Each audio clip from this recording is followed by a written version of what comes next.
Welcome to Chopping Board Economics, where cooking brings economics alive. I'm Peter Ormosi from the University of East Anglia. Join me for an episode of Everyday Economics, explained through some of my favourite recipes. Hi, for me, the most daunting part of being a parent is kids' birthday parties. This is understandable, given the immense social pressure to make sure that our kids' party is at least as good as their friends. In today's episode, I'm going to show you how inequality contributes to this pressure. And to make our journey worthwhile, I'm also offering you a great recipe for birthday parties, meatballs, and its vegetarian counterpart, lentil balls. What is inequality? Inequality means that not everyone has the same share of something.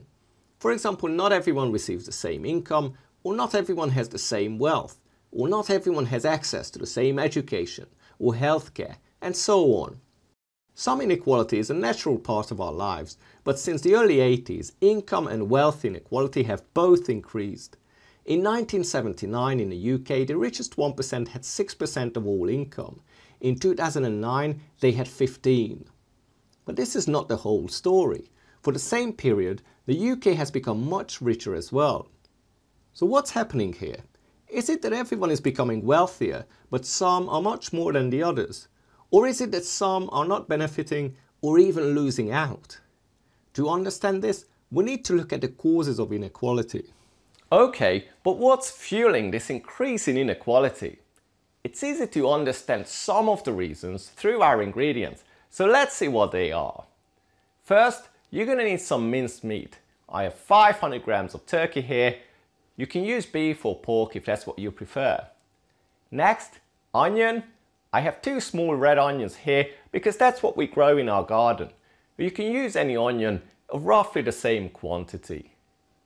Next, 2 cloves of garlic, 1 egg, around 3 slices of bread, and some breadcrumbs.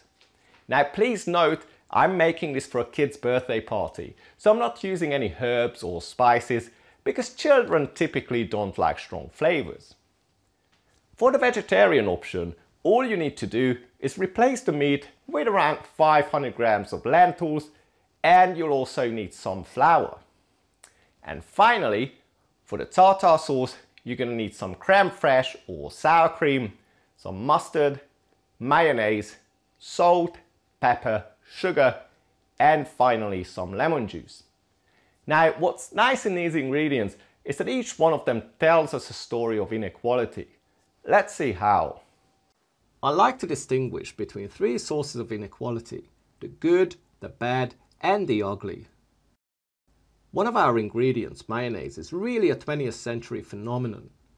By the mid-1920s, there were hundreds of small localized mayonnaise brands in the US. In the second half of the century, things changed dramatically.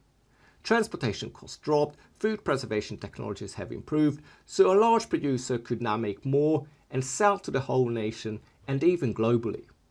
This was a one-way avenue for some of the best and luckiest manufacturers to take on the whole market. Other areas in our lives follow a similar pattern. Imagine musicians in the 19th century.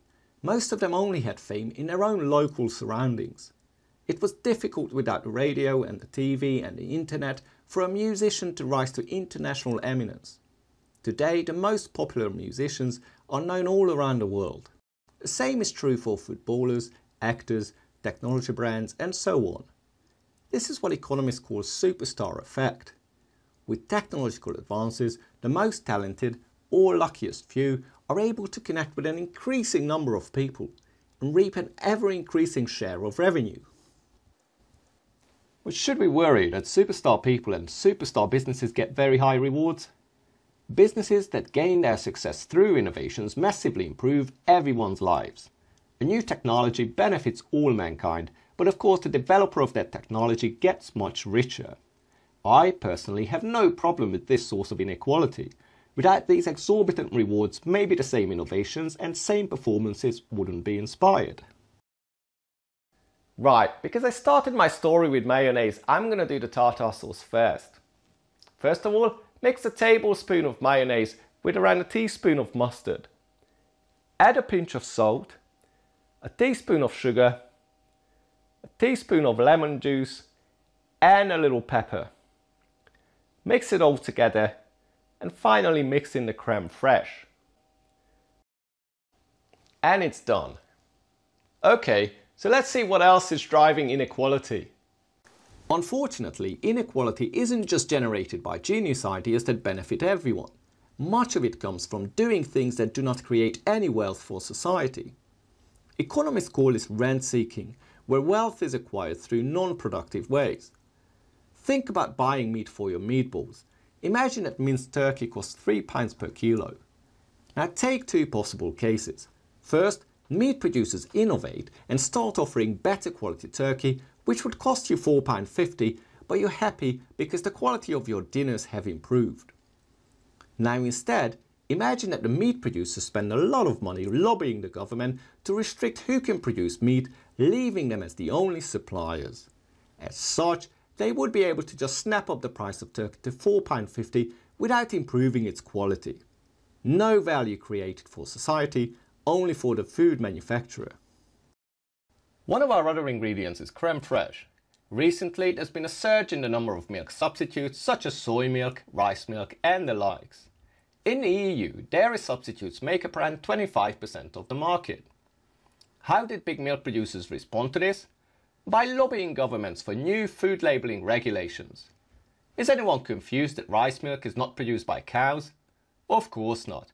But by not allowing milk substitutes to call themselves milk, limits their ability to compete with milk. Food labelling regulations are often a result of lobbying by large incumbent businesses to keep out competition. Rent-seeking increases inequality in a way where only a few benefit. Right, so let's get this potentially overpriced turkey and make some meatballs. First of all, grate the onion and the garlic and add it to the mince.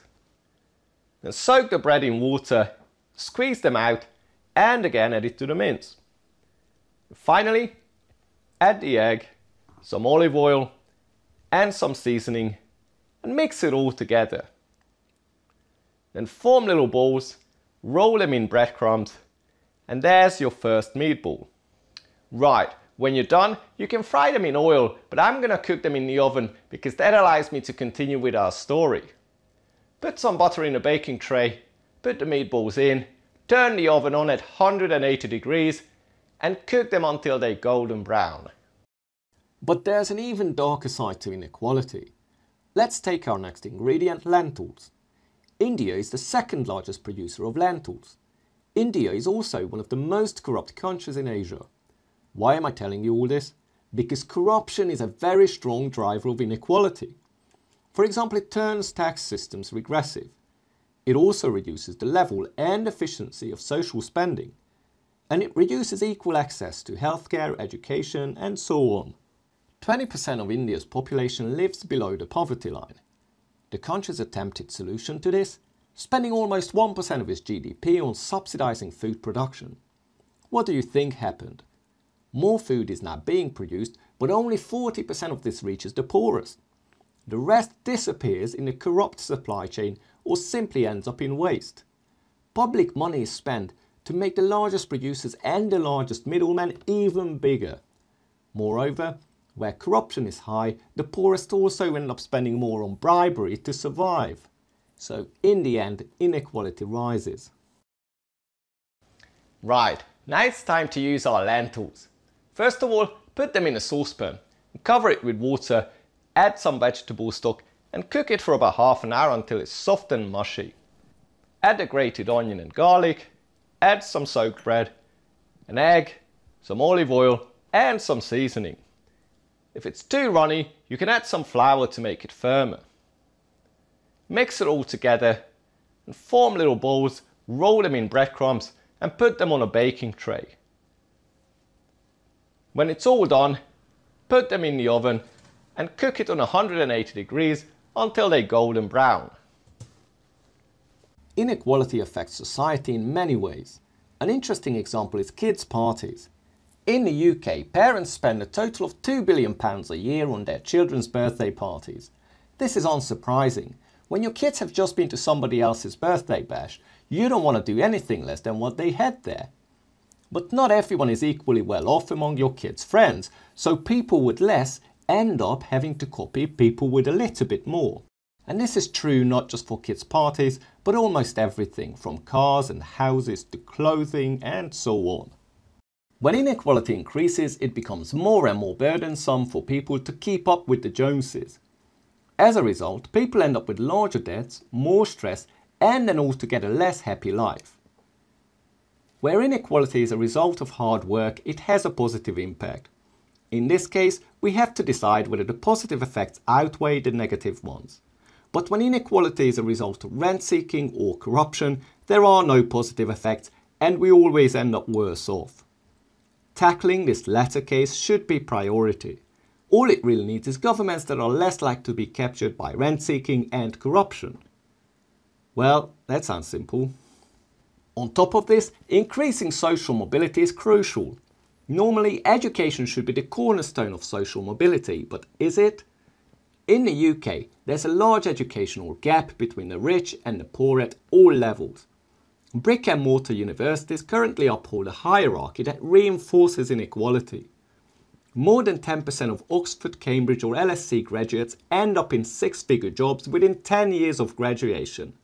In the majority of other universities, almost nobody achieves such levels so quickly. Why is this a problem? Because wealth is still the most important determinant of which university a student goes to. Much of this, of course, happens because the number of places at elite institutions is limited. So what do we do then? One solution could be elite universities offering equally recognized online courses and online degrees where such limitations are less constraining. Right, this has been a lot of economics, so I think we now deserve to try the fruits of our work. They both look and smell amazing. Serve them with the tartar sauce. They also go nicely with a potato salad. I hope you enjoyed today's episode. Stay tuned for more and check out the other episodes as well. Right, I think it's time to try it.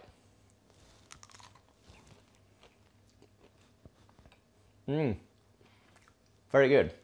I think the kids are going to love it.